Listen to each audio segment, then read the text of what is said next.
Lawyers and police officers have read it. What is the dumbest reason you've seen someone get arrested? In the 1980s, I was a detective in Cape Town. One day while driving in Woodstock, we saw a group of people chasing a man, so we assisted. Turned out he was suspected of stealing from a passenger in a third-class train carriage. Those are very crowded with many passengers standing close together. In his pocket, he had a pay envelope from a local fish packing place. It contained no money but a piece of carton on which was written, "LOL, got you good." The people giving chase insisted he had pickpocketed someone on the train and jumped out at Woodstock Station. Long story short, we traced the owner of the pay envelope, his name and employee number were on the envelope, who said that after being pickpocketed twice before and losing a week's wages, he hid his money in his sock and made a decoy with the top of a pack of 30s cigarettes, on which he wrote the taunt. The culprit was convicted of theft of an envelope valued at 15 cents and ended up with a criminal record. Can't recall what the sentence was, unfortunately. Story 2. I know how annoying it is when people do this, but I'm not a lawyer or police officer, but I do know the dumbest crime I've ever heard of. My dad's hallmate from university.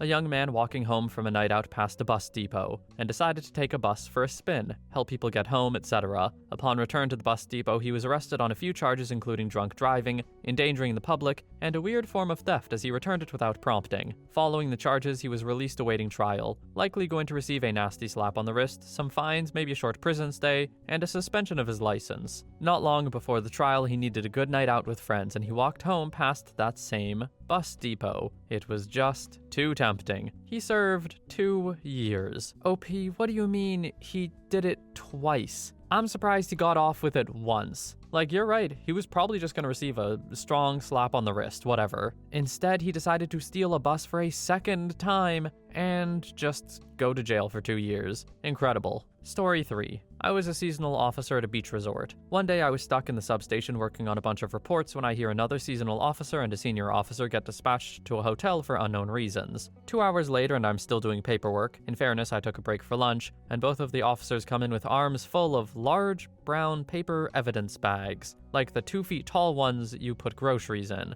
They start pulling out the most varied amount of drugs I've ever seen. Something like 2 large vacuum bags of good weed, not the dry crap, 2 pages of LSD tabs, a gallon bag of shrooms, and a bunch more. Apparently, this 19-year-old had come to the beach to deal. He had paid for a few nights at this hotel. Well, he missed his checkout time and the hotel needed the room, so the housekeeper let herself in. She undid the covers and found this buffet of drugs. The kid ended up showing up while the officers were searching his hotel room, and they got him. Story 4. Not me, but when my husband was arrested. He was out on his fishing boat and forgot his life jacket in the truck. A game warden wrote him a ticket, told him he didn't have to appear in court, and to come to the courthouse on the date listed to pay the ticket. Cool, no big deal. The day came for my husband to pay the ticket. He was in the area for work, so he figured he would pop in instead of driving back out there, about 45-minute drive. He went in to pay, gave it to the girl so she could process, and she said, "You can't pay this. There's a warrant out for your arrest." My husband was extremely confused, and no one would say anything to him about what was going on. A 60-year-old sheriff came over and handcuffed him, and while the sheriff was walking him across the road to jail, he finally explained it to my husband. There was a warrant out because he failed to appear in court. Remember, the game warden said he didn't have to appear in court, and even checked on the ticket that he didn't have to appear. My husband told the sheriff that, and the sheriff knew. He also knew this particular game warden. According to the sheriff, this wasn't the first time this had happened. I ended up bailing him out and he was on probation for a year. Story 5. Not arrested, but I gave someone an unnecessary ticket. I drove past 2 girls on a sidewalk and one was holding a beer can. I backed up and pulled up next to them, but now the beer was gone. I asked the girl where it went and she denies having a beer. I tell her to get it and dispose of it. She tells me she's 22 anyway.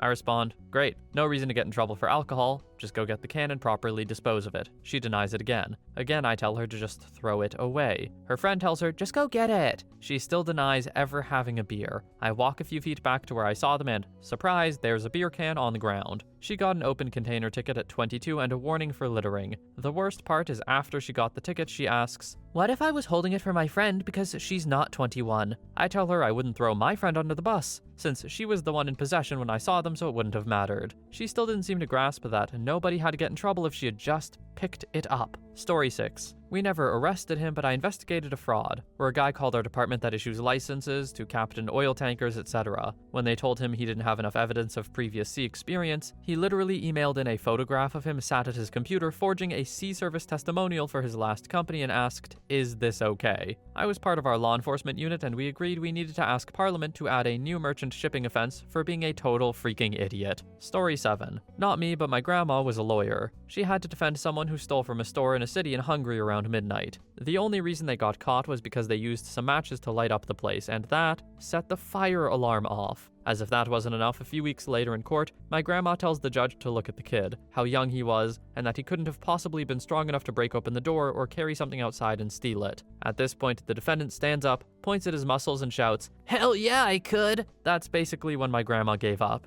As far as I know, he got a few months in prison. Story 8. Oh god, where to start? The $30 worth of knickknacks someone stole from Walmart, the guy who robbed the gas station down the road from his grandma's where the teller recognized his voice and called him out by name, the assault with a weapon where the weapon was a frozen poultry, that's my personal favorite, or the nurse who decided to use her client's debit card as petty cash. Probably the last one. Woman was 5 years from retirement and will never work as a nurse again. 5 years from retirement as a nurse. And you just needed that little bit of extra money from a client? Come on. Frozen poultry weapon though. I want to know what happened there. For some reason, I also want to know what kind of poultry. Was it a chicken? A turkey? Story 9. Not my arrest, but someone on my job. Got a call from an individual staying in one of the hotels stating he thought he saw a man with a gun on the 3rd floor. The whole squad just rolls over there and clears the hotel and no gunman found. Turns out the guy who called was just high as hell and was seeing crap. So the hotel manager asks the guy to leave and he reluctantly does so. An officer and one of the sergeants are there waiting to help escort the man out of the hotel while he gathers his belongings. This man was about to leave when he lifts up the mattress and grabs his crack pipes and a couple of crack rocks right in front of the officer and sergeant, promptly placed under arrest. Congratulations, you played yourself. Story 10. I am neither a lawyer or a police officer, but when I read this question, I remembered something my coworker said. She's a boomer, her son is in his 30s, and in his early 20s he had an H problem. His mother could always tell he was high because he would clean and clean and clean when he was high, and sit around and do nothing when he was not. Well, it was time for another hit, and he had already pawned everything else of value in the house, so what does he do? Goes to his poor old elderly neighbor's house, breaks into the garage and steals crap in there. Cops are called, I think another neighbor spotted him and called, but the elderly neighbor didn't want to press charges.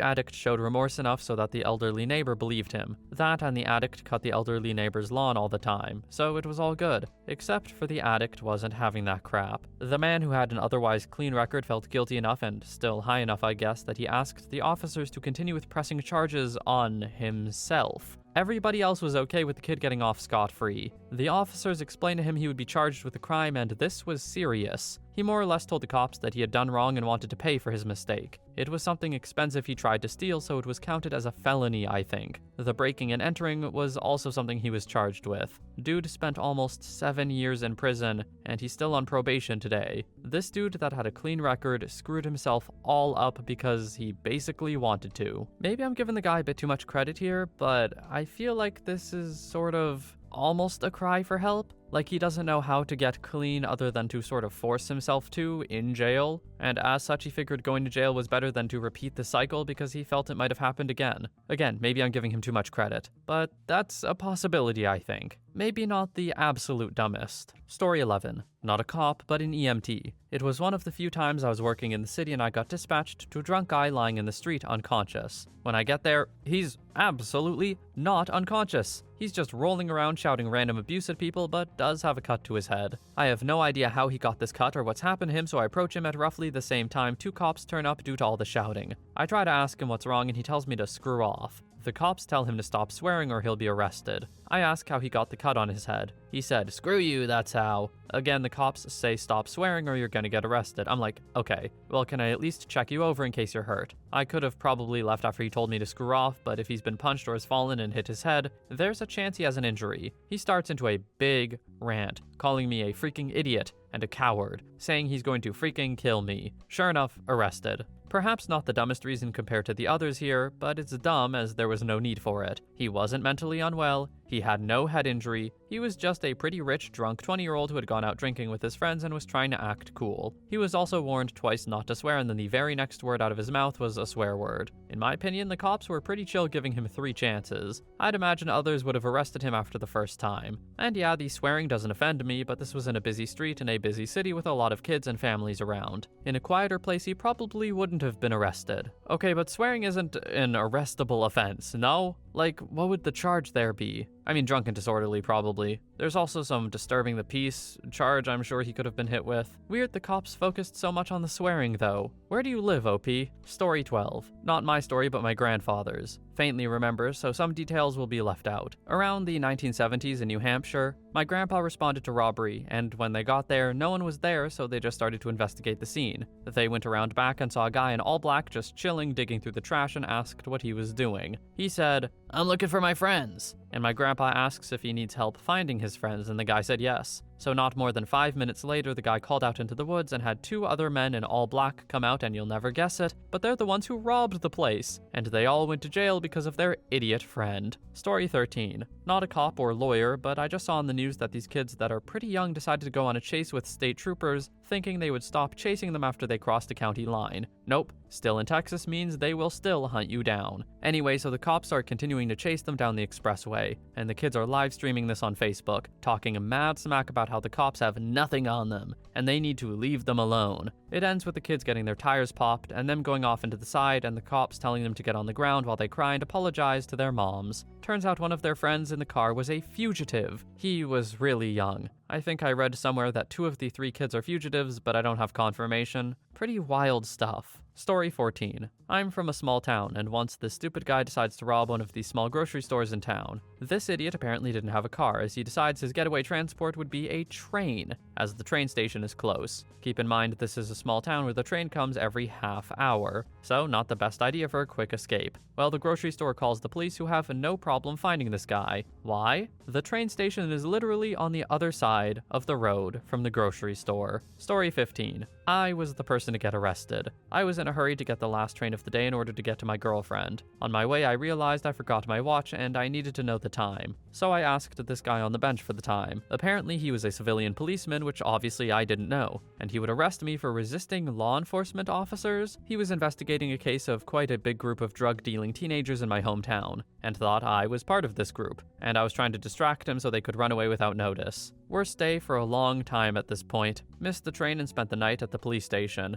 At the end, I was released and the policeman apologized and paid for the new train ticket. Really lost a bit of faith in police officers since then. Story 16. Not a cop or a lawyer, but my roommate was arrested for a noise complaint. We were having a rager and the cops showed up, said we were too loud, and if they came back, someone was going to jail. Well, they came back, and they cuffed my buddy saying he was under arrest for violating the noise ordinance. I was like, that's basically the same as a parking ticket. It's a civil infraction, not a criminal offense. And the police told me to shut up or I was going to jail too. Somewhere there's a picture of him being cuffed wearing nothing but a tie and smiley face boxers. Great photo. So in the morning we go to get him out of jail and the people at the jail say they can't finish booking him because the booking computer system doesn't have a category for noise complaints. Well, no crap. It's not a criminal offense. We had to wait until Monday for their IT guy to make a new category in their system to get him out. Fast forward to his court date and the judge immediately stares down the prosecutor and goes, "A noise complaint is not a criminal offense. Why are we even here? If you ever bring a case like this to my court again, I will be having words with your boss and possibly the bar." Story 17. From the Facebook page of my old local police department, Northern Beaches Police Area Command. Strike 25 last night, patrolling police saw a blue Mazda CX-5 driving in a less than straight line in Manly. Stopped for random breath test. The 66-year-old local woman was positive roadside. Back at the station, her blood alcohol reading was a mid-range .131. License suspended, court date booked. Strike 2. Not long after the woman left the station, police had noticed her car was gone from where it was left. They came around to her home where they found the car and her. "How did you get home?" they asked. "I drove," she admitted, and the result of that was car keys confiscated, additional charges of driving while suspended, plus a driving under the influence of alcohol. Story 18. I'm a firefighter and was at a fire/arson/domestic violence kind of scene. Dude had piled all of his old lady stuff in and around the fireplace and set it all on fire. He was with the cops after we had put out the fire and was explaining the situation. He told the cop he was intending to burn up her stuff and burn down the house. The cop patiently explained to him that setting her stuff on fire in a fireplace was one thing, but trying to burn down an occupied house was something completely different, and would like the gentleman to clarify and possibly revise his statement. The guy repeated that he was trying to burn both the stuff confined to the fireplace and to also burn down the house with them in it. The cop explained again the difference between the two offenses and again requested clarification, but our hapless offender stood by his story.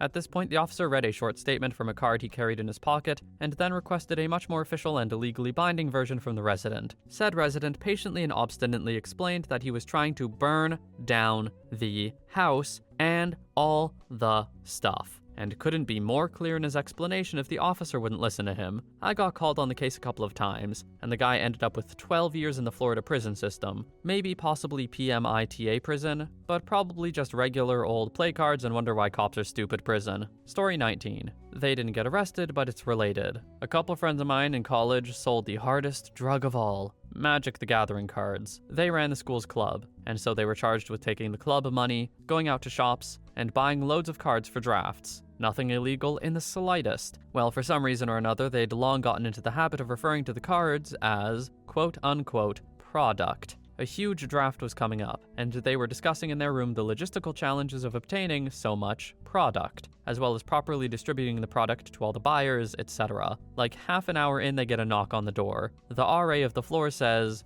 so I'm pretty sure you guys are just silly, but we've got to check your room. They'd had a window open and people could hear the conversation, so they reported them to the campus police. They had a good laugh as Campo searched the room for drugs, only finding magic cards. Story 20. I'm gonna do one of them obligatory wasn't arrested for this blah blah whatever. I have bad luck with vehicles being stolen or people buying them not putting them into their name and doing stupid crap. Had my first car, a 5.0 Mustang, stolen and used for breaking and entering. Cops came and asked me where my car was. Didn't know it was stolen at the time. I sat on blocks for the winter at my brother's house. They said, no, it was wrecked in a car chase. We thought he got away but crashed into a guardrail. Cops said fast car and left. Second time near the beginning of my military career, 2 detectives came to my house. I was a little older with 2 young kids, 3 and 4. I answered the door in underwear because it's early morning on the weekend, and they asked me about an '89 Honda Civic that was silver. I had to think long and hard on that. About 3 years prior, I bought an '89 Honda that was silver, drove it until it broke to a point I didn't want to fix. So I sold it off to someone wanting to do a figure 8. At this point, I was nervous because 2 detectives and all, and being on a military base, everyone is nosy.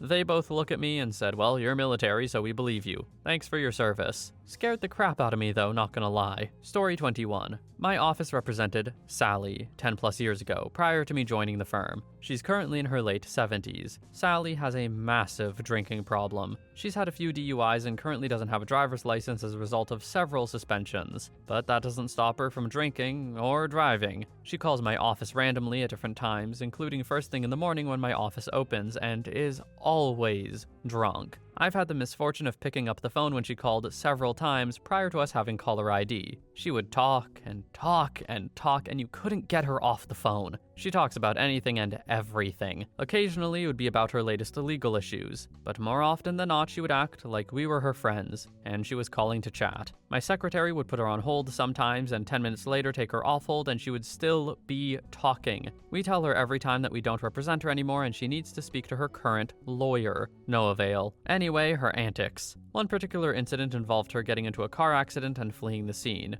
undoubtedly to avoid another DUI, but she's now a convicted felon for not stopping at the scene of the accident. When she's not driving, she's drinking in her home. She then walks up and down the street of her neighborhood yelling. Sometimes she forgets to put her clothes on all the way when she does this. She'll bang on her neighbors' doors whether it be 1 p.m. or 1 a.m. The neighbors call the cops and the police come, who know her very well, and she'll try to run away. They've cited her for all kinds of things: public drunkenness, disorderly conduct, defiant trespassing, for being in her neighbors' yards in the middle of the night after being told hundreds of times not to, harassment, and even abuse of the 911 system for repeatedly calling to have her neighbors arrested for yelling at her as she drunkenly stumbled down the street in the middle of the night. And now to my favorite incident. When she tries to run from the police, there isn't much of a chase. Being in her 70s, she's not too quick. The police just meet her at her home with a citation. Well, one night the police come around the corner and there she is in the middle of the street, drunk. She immediately runs off. The police get out of their car and can see from the light of their flashlights that she's peed herself. They follow the urine trail all the way back to her house and knock on the door. She answers as if nothing is wrong, as if they didn't just see each other in the street 2 minutes before, as if she didn't have the pee stain going down her pant leg. They hand her another citation.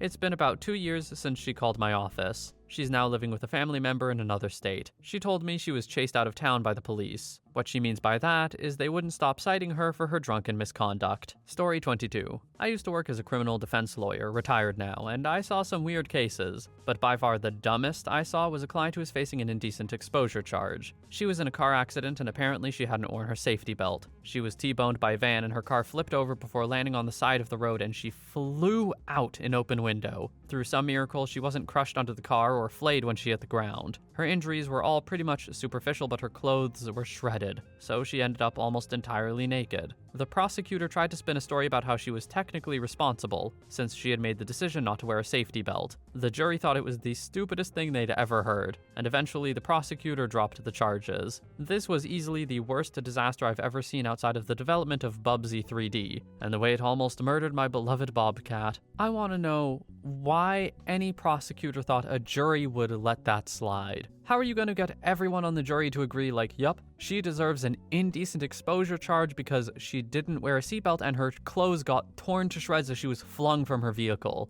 Like, come on, man. Bigger fish to fry. Story 23. I was 17 and my friend stayed the weekend at my place. Apparently he ran away and his parents reported it. They knew me and loved me. Had they known their son was with me, it would have been okay. Cops end up at my house knowing my friend is there. They're there to arrest me for harboring a runaway. My mom comes out and says this is her house and she knew the whole time. She said to arrest her. They said, no, we want your son. I was arrested and got a bond. Went to court and they dropped the charges because my friend's parents didn't show up. Taxpayers' money hard at work. Story 24. I'm a bail advocate for a city I shouldn't say. A while ago we had a client who went to a live poultry store and snapped the neck of a chicken before buying it. He was arrested for animal abuse. 1. Snapping a chicken's neck is the most ethical way to end one. 2. He was going to buy the chicken. 3. If anything, we argued he should have been accused of small retail theft, as he stole a live chicken and replaced it with a dead one. Story 25. I once almost got arrested in college. I had a roommate I couldn't stand who was selling drugs out of a neighbor's place. The neighbor that lived there called the cops on them because they were sick of people showing up to buy crap. My roommate went back to our place and locked the door. I'm at work. Cops call me to ask me if I could let them into our apartment. I leave work to let them in and they search the whole house, minus my bedroom because I put a lock on it.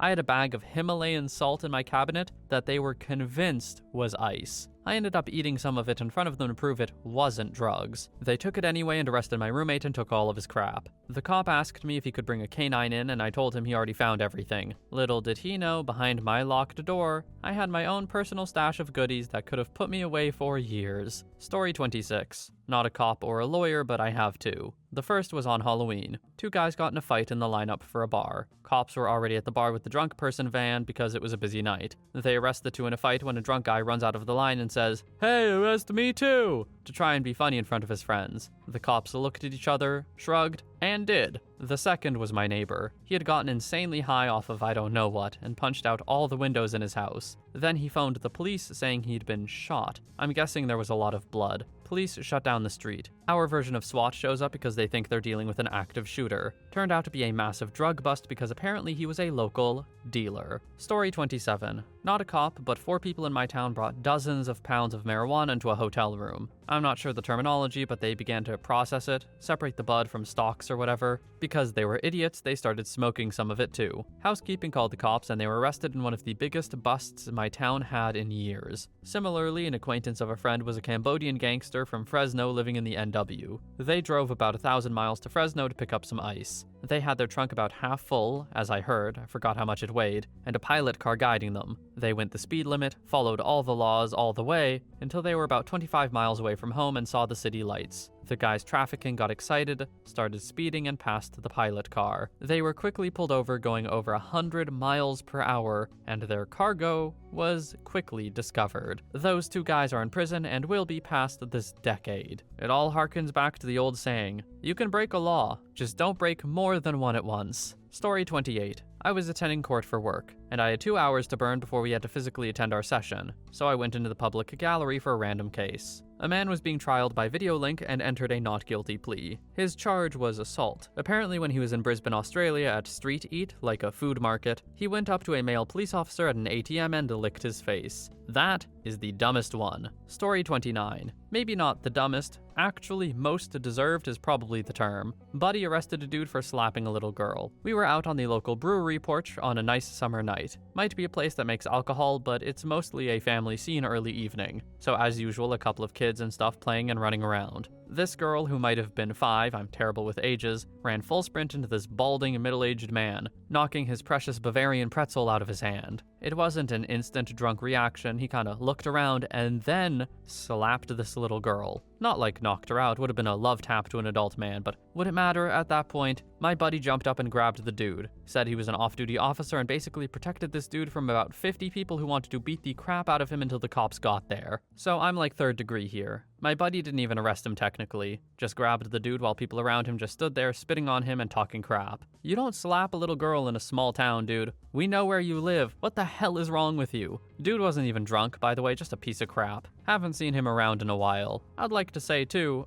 being drunk also doesn't give you the right to slap a little girl. Doesn't even really make it more understandable. Sure, being drunk inhibits your ability to process information. Your decision making is a bit skewed and the world is a bit spinny, whatever. I don't see how slapping a little girl enters the equation ever though. That seems like it has to come from you, man. Story 30. Not sure if this goes here, but once I was a no-good ruffian. I got pulled over with some friends of mine and we had about 10 plus pills of ecstasy in the car, which is 10 plus counts of manslaughter in the eyes of the law. The driver only had her permit and wasn't supposed to be driving with passengers yet. 2 of those passengers were on probation and there was me. I just wanted to smoke some weed. The cops pull us all out of the car and searched us individually, but not the car yet. Other than a pack of cigarettes, we didn't have anything on us. It was all still in the car. Now, we grew up in a small town and these particular cops knew us from school appearances and dare meetings, etc. Not to mention one of the officer's kids went to school with us and was in our graduating class. While he's patting us down, he notices one of us has rubber bands on his pant leg near the feet. The cop asks, "What's with these rubber bands?" He says, "It's so I can run faster to get away from you guys." The cop doesn't believe it's possible and he offers to let us go with a warning if my friend can beat him in a foot race. The only person who was charged at the time was the driver, who would have had the car towed and likely searched, which would have been bad news for all of us. So they raced and my friend beat the cop. True to his word, he let us all go. Story 31. I can't really recall an exact scenario, but generally it's whenever it's of their own making. We try our hardest when dealing with a drunk person to not bring them to the drunk tank, but man, sometimes they just don't care. There was one guy though who we arrested for breaking and entering a residence and eating some of their food before sleeping in a bed. We arrested, released on paper. Next night, arrested him for the exact same thing in the exact same house. He got held that time. Story 32. Not a lawyer and not a law enforcement officer, but the story goes a late friend of mine was in a really bad headspace, and when he was like that, he used to go for drives to clear his head. For some reason, he decided it was a good idea to do this while naked, while tripping absolute sack on acid. He had also been struggling with ice, but whether he was on it as well at the time of this event is not clear. He pulled over in a Walmart parking lot for whatever reason and decided to idle there for a really long time. Eventually, even in the middle of the night, passerbys noticed his state of undress and called the police. Cops showed up and tried to talk to him. He revved his engine a few times and allegedly attempted to run over one of the officers, feigned like he was going to ram their car, and led them on a high-speed chase. He was eventually caught and arrested. They found absurd amounts of LSD in his car. He faced major charges. Unfortunately, he took his own life shortly after rather than face the charges. Story 33. I'm not a lawyer or a cop, but the dumbest thing I've ever seen was a friend of ours celebrating being let off 30 days restriction for drinking and disorderly conduct at his Navy barracks, toss a beer bottle into the air where it smashed on the 3rd floor balcony. Security was called and Petty Officer Drunky got arrested again, sent to Captain's Mast again, where he was reduced in rank and pay again, and then he found out he passed the first class exam and would have been eligible for promotion had he not been busted back to airman because he couldn't hold his liquor. For context, the pay difference between airman and first-class petty officer is substantial. He lost about $1,600 per month in pay and benefits, and was eventually asked to leave the Navy. He ruined his career in less than 6 months. I mean, at that point, I just feel bad. It's clearly a problem he really needs help for, so I hope he got it. I'm not saying he shouldn't have been removed from the Navy, though. Absolutely. But he also needs help. Story 34. I worked for the federal prosecutor's office for a while in law school. I have 2 stories. 1. A young guy, just turned 17, got kicked out of his house as his mom said she couldn't afford him. So he goes and gets an apartment that's $800 a month by himself. He gets a part-time job, but that doesn't cut it. So he starts getting payday loans to cover the rest. Obviously, that creates a terrible situation, and within 2 or 3 months, this kid is in thousands of dollars of debt. So he decides to rent every bank heist movie he can find, watches them, and plans a bank robbery. He goes to a small town bank away from the city and brings a piece of wood that he shoves in a hoodie pocket to make it somewhat look like he has a gun. He slides a note to the bank teller that says he has a gun and to give him all their bills except the hundreds. The clerk empties her drawer besides the $100 bills, and this guy who, by the way, not wearing a mask and wearing a very distinct shirt, takes that one drawer of cash and runs. He makes it about a couple miles before the police catch him. They seize the cash and count it, and he was running away with $127 in cash from the drawer. The bank teller had taken the $20 bills out of her drawer, so there were only 1s, 5s, and 10s. 2. A woman was the legal guardian for her mother-in-law, which required her to be in charge of her mother-in-law's Social Security benefits. The mother-in-law passed away. The woman kept taking the money for years. Well, no one noticed, and at this point, the woman was now in a nursing home with her disabled husband. The woman decides she feels bad, and writes a letter to the Social Security office telling them of her mistake, sending a check for $100, saying she'll try to pay it back. She had taken $45,000 in wrongful Social Security payments. She was charged with the same level of offense that someone with a cartel amount of drugs would have been charged. They ripped her out of her nursing home and put her in federal prison. I still to this day don't think she would have been caught if she hadn't sent the letter. I also switched to defense law after this internship as both of those cases really messed with me. I mean, yeah, you can't really admit to a crime and expect no repercussions. You're gonna get charged with the crime, surprise, surprise. Feeling sorry about it doesn't really cut it. But hey, I also get the feeling of guilt just eating you alive like it probably was doing to her. So while I understand her decision, I don't think I would ever advise it. Story 35. After working in a county jail for 10 plus years, you would think I'd have some good stories, but alas, I don't. Most people caught stealing think they're slick and they aren't. Drug runners come through our county from the nearby big city and haven't figured out how and why they get caught so much. Surveillance. One time on a ride along, the deputy I'm riding with gets dispatched to a stolen truck report. By the time we get there, the trucks have been magically found out in BFE, on a road that the average resident wouldn't know exists unless you lived out there, completely burned out. Due to the location of the truck, the way it was parked, and the way the damage looked, the deputy wasn't buying the stolen truck and burned evidence routine. He talked to the detectives who for whatever reason didn't want to touch it, since it was pretty evident to them that the truck was stolen and then burned. However, the 18-year-old kid whose dad bought the truck was sketchy as hell in his story. I don't remember what all he said, but it was along the lines of he kept changing his story on when he last used the truck and who borrowed it when. Our county has a cooperative auto theft task force, comprised of officers from all of the local departments. Since the truck was stolen, the dude needed to file a report with the police in order to file with insurance. The deputy volunteered to drive him over there and took the scenic route into town.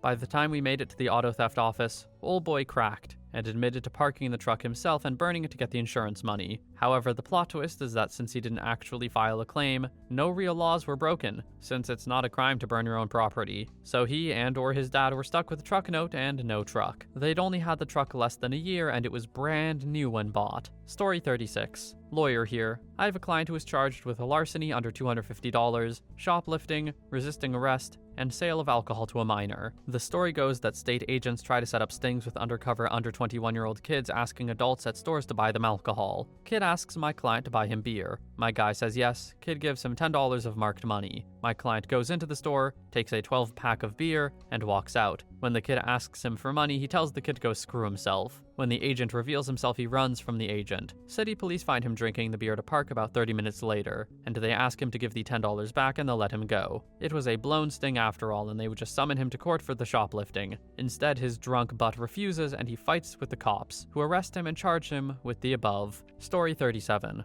Not a lawyer, yet at least, but I frequent the courts in my local area a lot. This isn't exactly dumb, as in trivial, but it was dumb of the defendant to do. They decided they didn't want to be evicted, and as a result, built a fake bomb in their house and made threats online to blow up the building. The Manchester bombing only happened a few months prior, and not to mention that someone involved in that incident was arrested nearby. So at the mere mention of a bomb, police raided the property. Not going to lie, it was a short case where defense claimed mental illness. I think he got off very light though, as no terror charges relating to the fake explosive device, only charges relating to the threats online. If I remember rightly, he only got a year or so. Story 38. Not the dumbest or craziest story ever, but it's recent and kinda funny. Me and my partner get called out to a local park because a couple is having a loud verbal argument in public. As we pull in, multiple bystanders are pointing us towards the disruption because they clearly know why we're here. Find the young couple, mid-20s, still arguing and separate them. My partner talks to the male and I talk to the female. Turns out it was the female's birthday and the two of them had been drinking. Female got drunk and mad because he wasn't paying enough attention to her. She was pretty hysterical, but the dude didn't seem like he'd had that much to drink and was pretty calm. Witnesses told us that the girl had been hitting and pushing the guy, who also confirmed she'd gotten physical with him. He'd said that he felt some pain and had minor marks on him, but the main vibe I got from him talking was that he was just fed up with her whiny butt more than anything.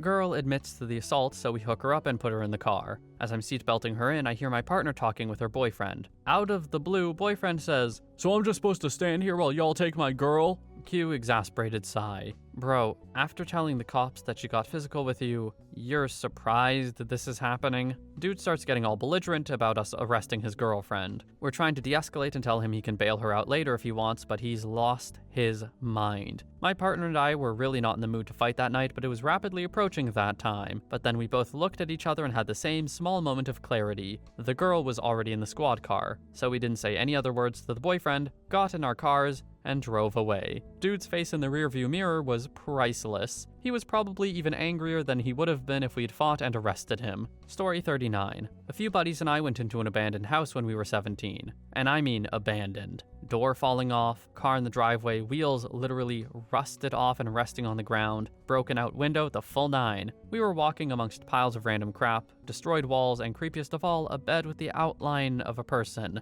Later learned when people die and aren't found for a while, this is super common. Once we saw the body outline, we freaked, and we were leaving when one of my friends looked outside and saw the cops had the place surrounded. He freaked out and ran, immediately gets tased and tackled. Next friend runs a different way, tased. I ran and got away, somehow juked a lady cop, heard what I swear was a taser dart zip by me, like running under loud power lines. But they told the police who I was and they literally raided my house. Turns out a few other kids had vandalized the house a few months prior. A passing car on the dirt road it was on saw us walking in and called the cops. I did 8 months in jail for trespassing.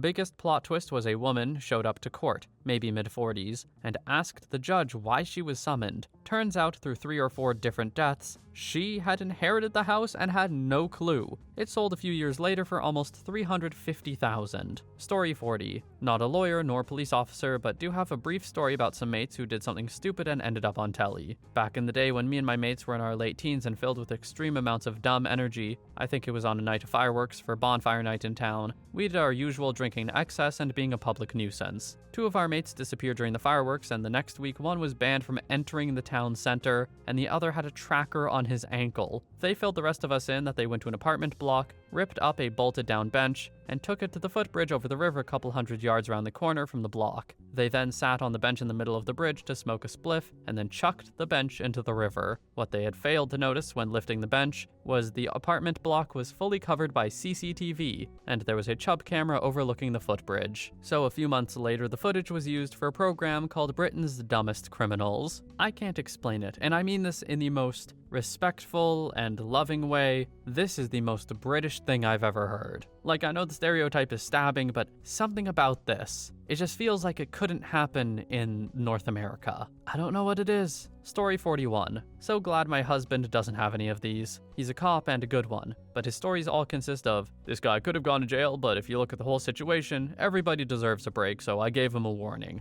So all his arrests are for crap you really should arrest someone for. My favorite of him letting someone have a second chance is this. He gets a call for an impaired driver at the pharmacy. When he gets there, the man is passed out in the cab of his truck, clearly drunk. Husband asks what the man does for a living. He's a truck driver. Without a clean license, he'll lose his job. Husband asks why the guy is drinking and driving. He had caught his wife having an affair, left the house, grabbed a six-pack, parked and drank himself stupid. Husband finds a family member to pick the man up, gives him a warning, lets his truck stay there overnight until he sobers up to drive it home. He figured the man just lost his wife. He shouldn't lose his job too. It's not what you asked, but it's my favorite of his stories. Much more so than any shootout or arrest he's ever been involved with. Story 42. I was working a plainclothes detail on a rainy night. We got a call about a burglary suspect who had fled the scene and was running through backyards. My partner and I were riding in a very nondescript Ford Crown Vic. This was a pretty bad area known for having a lot of gypsy cabs and rundown taxis. Well, our suspect had hunkered down somewhere and called a cab. We rolled down the street, probably looking like we were looking for an address. Sure enough, Crap for Brains pops out from behind a house and flags us down. We stop and he just jumps in the back seat. We both turned around and all he could muster was a big sigh and a really defeated, crap. Easiest arrest ever.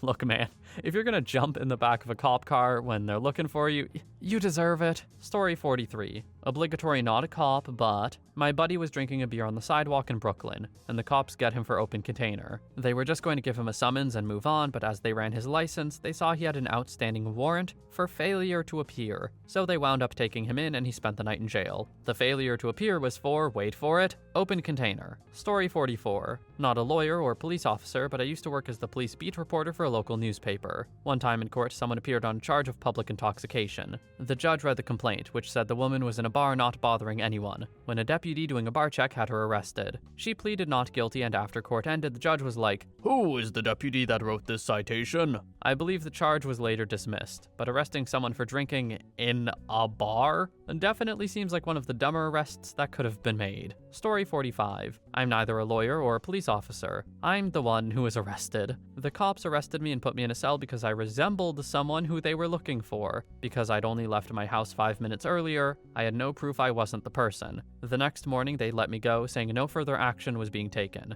After asking around and getting the story about an assault on the street from the guys at the late-night kebab place, it seems that I resembled the victim, not the assailant. The cops got the descriptions mixed up. Story 46. I was in EMT school and finally encountered my first frequent flyer. It was an older station with tones, which are a series of beeps that tell you what kind of emergency it is. Not knowing any, my medic would translate for me, and told me it was a nondescript respiratory emergency. After the beeps, an address was read over the intercom. My medic said, "Today is the day," and he made a call himself. It's her. We arrived on scene a little after the police did. The patient stated with unlit cigarette in hand, she had misplaced her respiratory nebulizers and needed our help finding them. Her spent nebulizers were, ironically, put in her ashtray. She wanted to smoke but knew she'd have an attack. The missing bags of meds were on the counter. She was arrested for abusing 911, averaging a call every other day for 2 months. Story 47. I used to work mall security, and used to cooperate with the local police department to the point where we knew them by name. One day, one of the cops stopped me for directions through the maintenance hallways in the mall because a shoplifter ran into the hallways and got lost. So he called the cops. Idiot still had the stuff he stole instead of ditching it. We found him trapped in a store that was being built. Since it was locked from the outside, the only door he entered locked behind him, so he was stuck inside. Another one was this girl who was a known shoplifter who got arrested for stealing from the same store she had earlier in the week and the week before. This one I didn't see, but read a news article about a local guy who was pulled over for speeding and gave a name he heard on TV. Turns out he heard it in the news, and that guy whose name he gave was wanted for murder and weapons violations. Cop pulled a gun on him and the man gave his real name. So now he got arrested for giving a false name, speeding, and to top it off, he was hammered. To give the cops a fake name when being pulled over, yeah, you'd have to be hammered, wouldn't you? How do you think that's gonna work? They check your ID.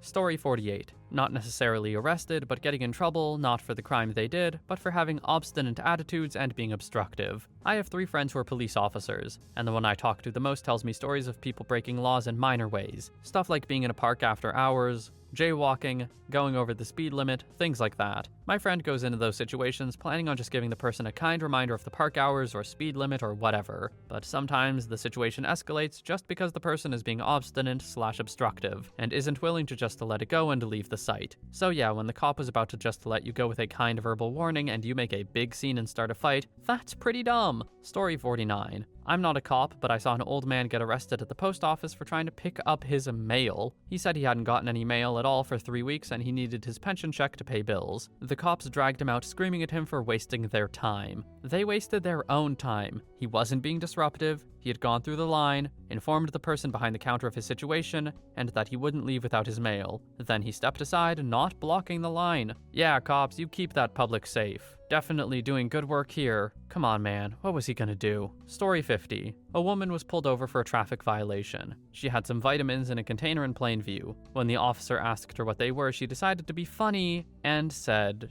drugs. She was arrested for felony drug possession. The charges didn't get very far, but my state doesn't have good for the defense expungement laws, so the arrest and initial charge will always be on her record. Don't joke with cops. Story 51. Not a cop or a lawyer. Called the cops on myself for absolutely nothing and got taken to jail for disorderly and obstruction. I was homeless and would have probably frozen to death, so they had to charge me with something in order to take me in. I didn't do anything wrong, we talked about it and agreed that was the way to go about it. It was midnight and no shelters were open. No friends. Nobody. Story 52. Back when I was a public defender, I had this dude that had been released from prison and decided to rob a lady on the street. He goes, steals this lady's backpack, and while running away his phone falls out of his pocket. His phone was registered to his brother-in-law, at the same address my client had given to the probation office upon release. The police found the phone and called the brother-in-law to ask who it belonged to and for the owner to come get it at X police station. Client showed up in person to collect this phone. Story 53. Not a lawyer, not in law enforcement, work in loss prevention. 15-year-old boy stole a pair of shorts or a hoodie, whatever it was worth about $35. He's a minor and it was under $100, so we don't even need to call cops. We were actively trying to avoid it, in fact. We just need a parent or guardian to come in, sign some paperwork that effectively says, I am in charge of this idiot, and that the kid won't be back for 5 years and they can leave. We tell the kid all of this and he refuses to tell us his parents' name or his address. We spend about half an hour trying to reason with him and he refuses to give us any information and starts turning antagonistic, calling us feds and bootlickers. So we called the cops and they took about another half hour to get there, during which time we kept trying to reason with the kid. So the cop goes in, spends an hour talking to the kid, trying to get him to be reasonable. Tells the kid that he'll just drive him home, talk to his parents, and that'll be that. No court, no ticket, nothing. We don't even want to press charges, but if the kid won't cooperate, then he's getting arrested, which means a fine, a court appearance, whatever punishment the judge hands down, on top of the parents learning about all of this anyway. Nope, kid still refused to cooperate. He was handcuffed and driven to the station. Idiot. Now, I won't say the term bootlickers has no good application, but come on. Just these guys working for a store? I don't see how they're bootlickers, man. I think that poor teen has got some stuff mixed up. And either way, he clearly went about this in the worst possible way. Just take the L, dude. Story 54. I would venture to say that 80 to 90% of the time people get arrested for stupid reasons. They sure aren't smart reasons, are they? Because that one fleeting moment of stupidity just bought you time. 8 months from now, you'll have to go to court over it. And if you're the kind to say, but the past is the past, when it happened mere weeks ago, that's going to really suck for you when you find yourself on, say, 2 to 3 years probation because you had to be a moron for a few minutes. Story 55. Not a cop and not exactly the answer y'all are looking for, but a friend of mine was drunk at a bar and was upstairs and heading downstairs to leave. He slipped on the wet floor and fell down the stairs. While falling, he took out the legs of an off-duty police officer who was at the bar, causing the police officer to fall down the stairs and break his wrist. My friend was arrested for assaulting an officer. Story 56. Not an officer, but a bystander of a very stupid arrest. Someone was driving on a motorcycle on a highway. Well, doesn't seem so bad, right? Well, he was going 40 miles per hour. He did eventually speed up. We ended up taking the same exit and I watched him get pulled over. I was curious, like a few others on the exit, and got out of the car. Turns out he wasn't getting arrested for slow driving, nor of age on a motorcycle or anything. He was about 80. But instead for the fact he shoplifted from McDonald's for a kid's-sized fry. If I was the cop, I would have told him to at least do better on the size. Story 57. My dad worked in the US Coast Guard for 20 years at sea, and he arrested loads of people. His favorite was the time he was out on deck and he started hearing, "Hey!" and more, "Hey!" as well as, "Lawmen dudes." He looked over the side and somehow a teensy fishing boat pulled alongside his cutter. I don't know what ship he was on, but if I were to guess, the Long Island, probably. My dad looked down to see an interesting scene. A dude with a large hook stuck in his foot, specifically the big toe, while drinking loads of beer and whiskey, while everyone else around him was trying to figure out how to help while calling up to my dad. Other coasties came over to help, and my dad ended up yanking the hook out and then having to arrest them all for the equivalent of DUI on a boat, since all of them were drunk, and some other weird minor charges which had no jail time. Weirdly enough, he got a medal for yanking a hook out of a fisherman's toe. Story 58. Just yesterday, I represented a guy who was arrested for refusing to leave a closed-for-quarantine public park. He was outraged because he has ADHD and needed to exercise and therefore shouldn't be held to the law. Although it's not very interesting, I often see people who are arrested for not showing up for minor tickets. They then get a warrant and get arrested over, for example, jaywalking. The court releases them without a fine or anything, but they still sit in custody for a few days most of the time. Had they shown up in the first place, the court would have given them a minimal fine with payment options or community service. Story 59. Not a cop or anything. I work at a UPS store, and I had to call the police to have a customer removed. They came in yelling, demanding a refund, but we weren't the store who shipped it, so we literally could not help him at all. What should have just been him escorted off the property and being given a verbal warning ended in him being tackled and restrained by 2 officers while he resisted arrest and kicked one of the cops. So he was arrested and taken down to the station when the cops came back about an hour later to get the security footage. They told me he was having extra charges laid against him because he tried to destroy the toilet in the holding cell he was placed in. Story 60. My best friend a couple years ago. We were drunk as hell walking around the streets of Antwerp at about 5 in the morning. We saw some bicycles and decided to start kicking them and peeing on them because we were dumb, stupid drunks. So somebody calls the cops on us, 100% correct by the way, and they show up. The cops, as far as I can remember, were pretty chill actually. They just tried to remove us from the area without any hassle. But my idiot friend suddenly gets super angry, walks up to one of the cops and punches him in the face. Man, he got his butt kicked so hard and, of course, arrested.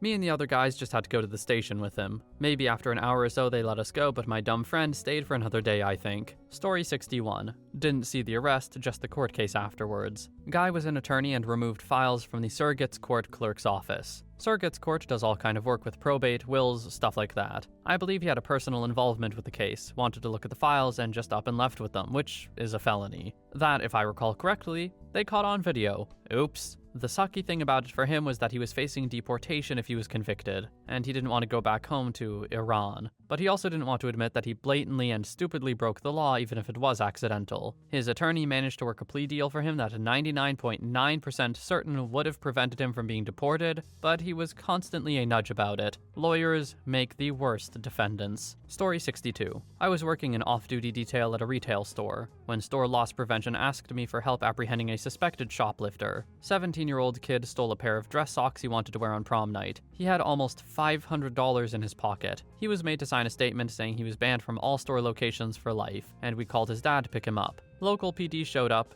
issued him a summons, and released him to his father. 2 weeks later, I'm working another detail at a different location of the same retailer, and the same kid walks into the store right past me. I called the loss prevention and let them know. Kid was taken into the loss prevention office. His ID was confirmed as the same person that got picked up at the first location, and this location's LP manager decided to press trespassing charges. He was picked up by local PD. Okay, I gotta be honest, if I were that kid, I would be mad. What are the odds that someone recognizes you at the other store? Like, I know the thing you sign says all locations, but what are the odds they actually check? And OP just had to be right there. Unlucky, brother. Story 63. Ex-cop here. My partner and I were called to a farm in the middle of the night for trespassing. It seems the property owner heard a commotion and watched several subjects walk into his woods carrying bags. I asked for an officer to respond with a night vision, and we followed them into the woods. Back deep in the woods, they were manufacturing ice, using the 1-liter bottle method. We arrested them, and while I was interviewing them, they both admitted this was their first time making them. When I asked them what prompted them to manufacture drugs, they responded they needed to earn money to bail a buddy out of jail. I informed them they would be having a reunion tonight with their friend,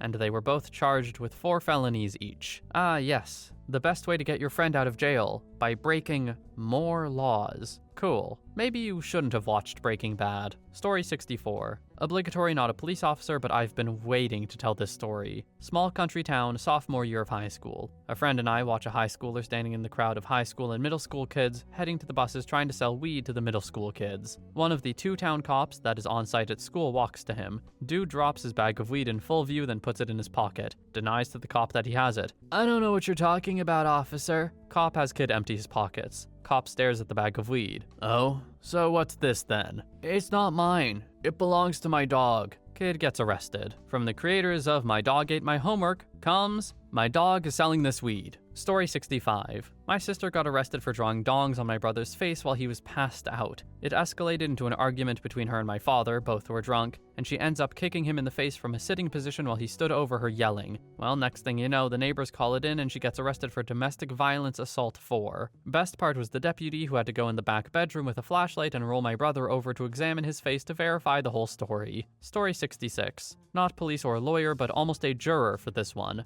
A guy was arrested for vandalism and stealing stuff from a high school. Part of the stuff he stole was a security camera. The camera got some very clear pictures of him while he was unscrewing it from the ceiling. I mean, he was looking right into it while standing on a chair, taking it down. A camera that was found in his apartment with a sticker on it saying, "Property of high school." Apparently he didn't think the video was recorded anywhere, so taking the camera would remove the video. Yeah, he was wrong. They offered him a plea deal and his lawyer tried his best to talk him into it because, you know, they had him on video doing the crimes, but he refused right up until they were selecting a jury. When he finally said he would take the deal, they told him it was too late and offered him a not-so-good deal. Pleaded guilty to everything and we won't recommend the maximum possible sentence, which he took. He still got a lot of jail time. Story 67. When I used to volunteer as a police officer, I arrested a teenager that robbed a kid at knife point. Because the victim flagged us down straight after the incident, we were able to locate the two suspects and give chase. They were on a bike, both sharing one, and took off down a narrow alley, so we had to abandon the vehicle and run on foot. I lost them on a residential street where I saw a door slamming, but I couldn't quite see which door. The victim then revealed during statement taking that they knew one of the suspects because they were Facebook friends. The culprit had randomly added hundreds of people, so probably wasn't aware when he robbed him. He did have a fake name on his Facebook profile, but also included his Hotmail address on his profile, which included his full real name and year of birth. That got a hit on the system and his home address, which was where I saw the door slamming. His mother was home when we went to arrest him. They had already left, and his mother turned him into the police station when he got home. Story 68. Some guy in my old roommate's extended friend group got wasted at a house party and tried to drive home. Got pulled over and his car impounded, and he turned up at our place a couple hours later looking for a place to crash. Well, he obviously gets his license suspended and has DUI charges to deal with, but a couple months later, he's driving wasted and decides to hit up the liquor store. He leaves his car running in the handicap unloading zone in front of the store with the door open, and there's a cop waiting for him when he comes out. The best case scenario for him at this point was getting arrested, but instead of that, he decided to hop in and drive off at 90 miles per hour on a 30 road. Apparently, he almost immediately ran his car off the road into a tree and died before the cop could even catch up to him. You know, this thread is talking about dumbest reasons to be arrested, and I just want to use this chance to say that DUIs are always dumb. They all share the dumbest spot. Story 69. I worked for a large university in their police department. At the start of the new school year, underage drinking enforcement was a priority to try and head potential problems off at the pass. We had two knuckleheads drinking beers out in the open on a bench at the dorms, both 18, so ticket time. One refuses to sign the ticket. We explained to him it's not an admission of guilt, it is you agreeing to appear or pay your fine. If you don't sign, we have to ensure your appearance before a judge by arresting you and booking you in jail. He didn't believe us and convinced his friend not to sign. We tried 2 more times to get him to sign and he refused, so we arrested them both. As we started driving to the jail 20 minutes away, the leader kept telling his friend we were just trying to scare them. They weren't going to jail. As we kept going, it got quieter and quieter in the back. As the gates to the jail intake area began to open, they were both saying how they wanted to sign now. Sorry, too late, lads. They were fine, by the way, put in a cell with other non-violent arrestees under 21. They spent 1 night in jail over a misdemeanor. Story 70. Served someone with a stay-away order from a home. Stood by while they picked up their belongings and escorted them and all their belongings to a hotel of their choice a mile away. Reviewed the order with them line by line. They said they understood and got a copy of said order. Emphasized that they would be arrested on site if they came back to the home. They said they got it. 30 minutes later, I see them getting off a bus in front of the home and walking to the door. Arrested on site. Asked why? I forgot my Aunt Jemima's. Went right to county. Story 71. Not a police officer or lawyer, but Kyle Myers, better known as FPS Russia, was put in prison and had his rights taken, and had $400,000 worth of firearms destroyed by the ATF, all because he was seen with basketball shorts on and was suspected of carrying drugs. Federal agents searched his house for drugs and explosives. He was found with tannerite, which makes boom booms, and a bit of weed. Was charged with possession of marijuana, distribution of marijuana, which was him passing a joint to his girlfriend, by the way, and I think using tannerite to blow things up for business. Stupid. Hey,